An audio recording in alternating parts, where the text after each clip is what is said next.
मैं अनीश मिश्रा, आप देख रहे हैं मेरे YouTube channel Anish Mishra sir. जैसा कि आपको पता है, मैंने आपको पिछले वीडियो में क्लास 11 सेट थ्योरम के बारे में बता रहे हैं। सेट थ्योरम में हमने आपको टाइप ऑफ सेट के बारे में सिखाया है। टाइप ऑफ सेट यानी समुच्चय के प्रकार के बारे में। पिछले वीडियो में हमने आपको एक सेट पढ़ाया था रिक्त समुच्चय। रिक्त समुच्चय क्या होता है ये हमने आपको सिखा दिया बेहतर तरीके से।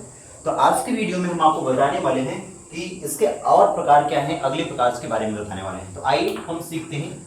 और यदि आप मेरे चैनल को सब्सक्राइब नहीं किए हैं तो चैनल को सब्सक्राइब करिए, लाइक करिए और कमेंट बॉक्स में अपना सुझाव जरूर दीजिए।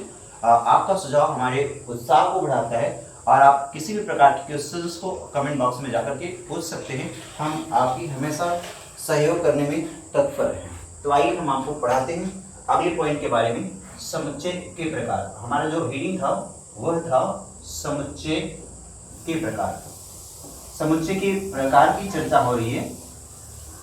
समुच्चय की प्रकार, इसमें हमने रिक्त समुच्चय पढ़ लिया। क्या पढ़ा हमने? रिक्त समुच्चय पढ़ा।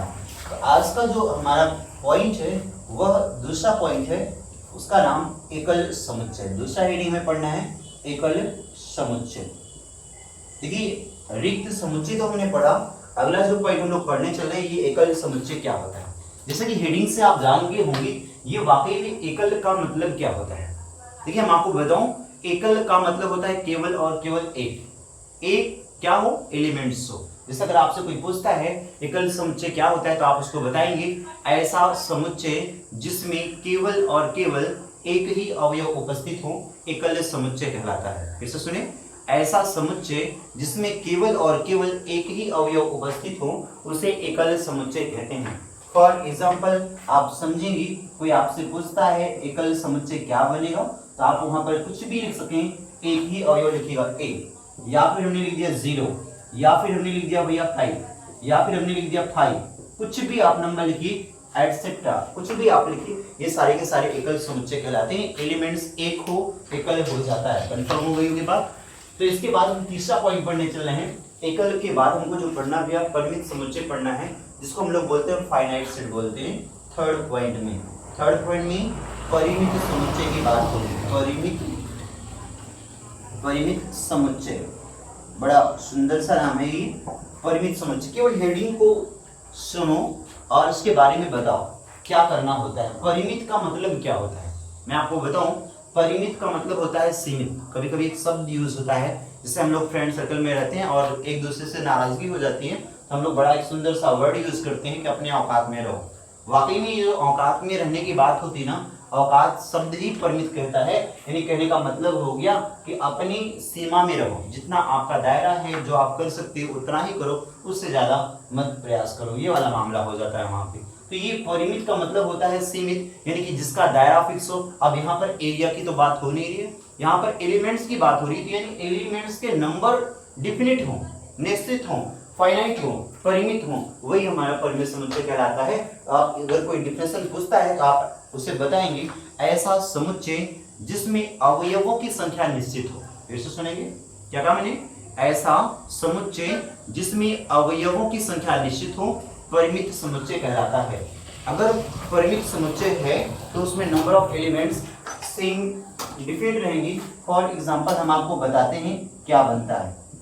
जैसे हम आपको बताएं परिमित समुच्चय के बारे में, हमने लिखा 1 2 3 डैश डैश डैश 25, ये हमने लॉक कर दिया, ये डिफिनिट की बात करता है। हमने लिखा A B C dash dash dash, हमने लिखा Z, ये भी परिमित की बात करता है। या फिर हमने लिखा 2 4 6 डैश डैश डैश 26, ये भी हमारी परिमित की बात करता है। यानी अगर ऐसे टर्म्स कहीं पर दिख जाएं तो वो हमारे डिफिनिट की बात करते हैं, यानी परिमित समुच्चय डिफिनिट सेट के बारे में बताते हैं। बात कंफर्म हो गया होगा।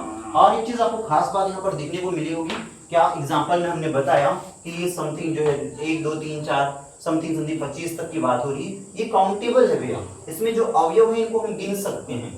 बात कंफर्म हो गया। इसका स्टार्टिंग पॉइंट भी पता है, एंडिंग पॉइंट भी पता है, इसका मतलब ये डिफिनिट है। आपसे अगर कोई कहता है परिमित समुच्चय क्या होता है तो आप उसको बताइएगा अवयव की संख्या निश्चित हो। अगला पॉइंट आप बताइएगा जिसके अवयवों को हम गिन सकें। अगला पॉइंट आप बताइएगा जिसका स्टार्टिंग और एंडिंग पॉइंट पता हो जाए, वही हमारा परिमित समुच्चय कहलाता है। बात कंफर्म हो गया। तो आप बड़ी आसानी से बता सकते हैं, कोई इशू नहीं आना चाहिए। तो इसके जस्ट बाद हमको अगली हेडिंग जो पढ़नी है वह है अपरिमित समुच्चय। आइए हम उसके बारे में बताते हैं। 4 नंबर के पॉइंट में जो पढ़ना है अपरिमित समुच्चय। चौथे नंबर में फोर्थ पार्ट अपरिमित समुच्चय। अपरिमित समुच्चय इसको बोलते हैं इनफाइनाइट सेट बोलते हैं। इनफाइनाइट सेट की बात हो रही है अपरिमित। अ का मतलब होता है नहीं, अ मतलब नहीं, नहीं परिमित, अपरिमित नहीं हो परिमित, जो परिमित नहीं है वही अपरिमित होता है। यानी कहने का मतलब ये होता है कि जिसकी सीमा निश्चित नहीं हो वही अपरिमित समुच्चय की बात कहती है। जैसे अगर आपसे कोई पूछता है अपरिमित समुच्चय क्या होता है, तो आप कहेंगे ऐसा समुच्चय जिसमें अवयवों की संख्या निश्चित ना हो।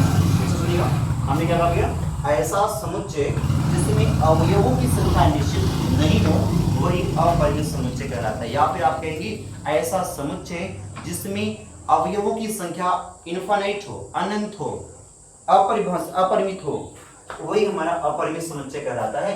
फॉर एग्जांपल आप बताएं, आपको एग्जांपल आप ड्रॉ करेंगे। जैसे हमने लिखा 1 2 3 डैश डैश डैश इनफाइनाइट, हमने लिखा 2 4 6 डैश डैश डैश इनफाइनाइट, हमने लिखा क्या 1 3 5 डैश डैश डैश इनफाइनाइट। ये सारी चीजें अपरिमित समुच्चय को डिनोट करती हैं। देखिए जिस खास बात आपको देखने को मिल गया होगा कि जब हमने अपरिमित समुच्चय की बात की, यहाँ पर 1 2 3 डैश डैश डैश इनफाइनाइट की बात हो रही, यानी कि इसमें अवयव को हम गिन नहीं सकते। अगर आपसे कोई कहता है अपरिमित समुच्चय क्या होता है, तो आप कहेंगे क्या, अपरिमित समुच्चय काउंटेबल नहीं होता है, गणनीय नहीं होता है। इसका स्टार्टिंग पॉइंट पता होता है परंतु एंडिंग पॉइंट नहीं पता होता है। यानी कि जब भी बात अपरिमित की बात हो तो वहां पर आप सीधे सीधे कहेंगे ऐसा समुच्चय जिसमें अवयवों की संख्या अनंत हो, अपरिभाषित हो, असीमित हो, इनफाइनाइट हो, वही अपरिमित समुच्चय कहलाता है। बात कंफर्म हो गया होगा। ये परिमित अपरिमित की बात हो गई है, तो इतनी से बात समझ में आ गई होगी। नेक्स्ट पॉइंट हम आपको बताने चल रहे हैं, बट उस पॉइंट्स के बारे में हम आपको सिखाएंगे। उसके पहले भी थोड़ी मोड़ी बातें हम करते हैं कि आपको नेक्स्ट पॉइंट को अपने नेक्स्ट वीडियो में आपको सिखाएंगे। और आपने अगर चैनल को सब्सक्राइब नहीं किया तो सब्सक्राइब करें, लाइक करें और कमेंट बॉक्स में अपना सुझाव जरूर दें। हमको भी उत्साह मिलेगा। हम आपको वीडियो हमेशा बनाते रहेंगे और हम आपकी सेवा में तत्पर रहेंगे। धन्यवाद।